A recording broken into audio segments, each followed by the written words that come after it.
జనరల్గా buffer zone ఉంటే ఎక్కడ కూడా మట్టి పోయొద్దు, ఎత్తు లేపొద్దు, బఫర్ జోన్ని రక్షించాలని చెప్తా ఉంటారు. బహుశా భాగ్యనగరంలో జరుగుతున్నటువంటి ఈ అక్రమ నిర్మాణాలన్నీ రాష్ట్ర ప్రభుత్వానికి చూపించేందుకే అనుకుంటా గత వారం 10 రోజులుగా వరుణదేవుడు ఇష్టానుసారంగా హైదరాబాద్కి వరదల్ని తీసుకొచ్చినాడు. సర్వీస్ రోడ్ని అసలు తీసుకోకుండా సర్వీస్ రోడ్ని బంద్ చేసి హెచ్ఎండి అనుమతులు ఎట్లా ఇచ్చిందో రాష్ట్ర ప్రభుత్వ పెద్దలు చెప్పాలి.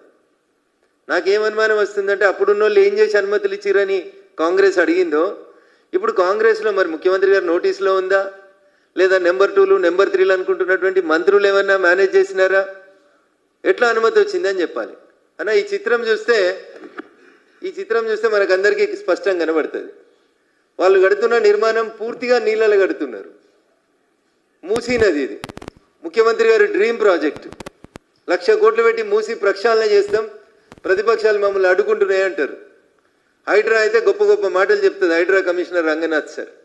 రింగ్ రోడ్ ఎక్కితే సర్వీస్ రోడ్ బంద్ అయింది, నీళ్ళు వచ్చినాయని 4 రోజులుగా రోడ్డు మూసేసిర్రు. నార్సింగ్ దగ్గర మేముండే కాలనీలు అన్నిటికీ రోడ్లు మూసేసిండ్రు. నీళ్లు మొత్తం ఇది ఒకవైపు నుంచి చూస్తే అన్న, రెండో వైపు నుంచి చూస్తే ఏరియల్ వ్యూ మీకు కనబడుతుంది.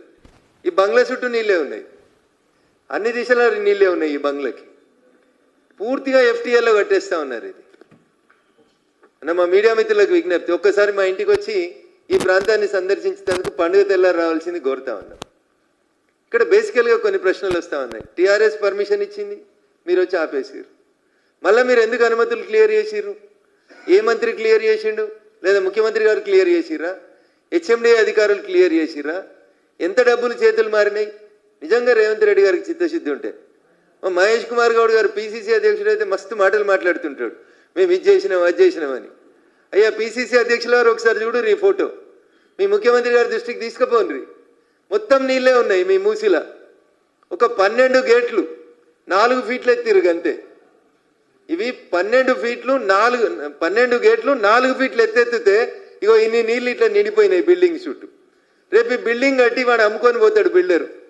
కొనుక్కున్న వాళ్ళకి 5 ఫ్లోర్ల దాకా నీళ్ళు వస్తాయి దీంట్లోకి. 1 కాదు 2 కాదు.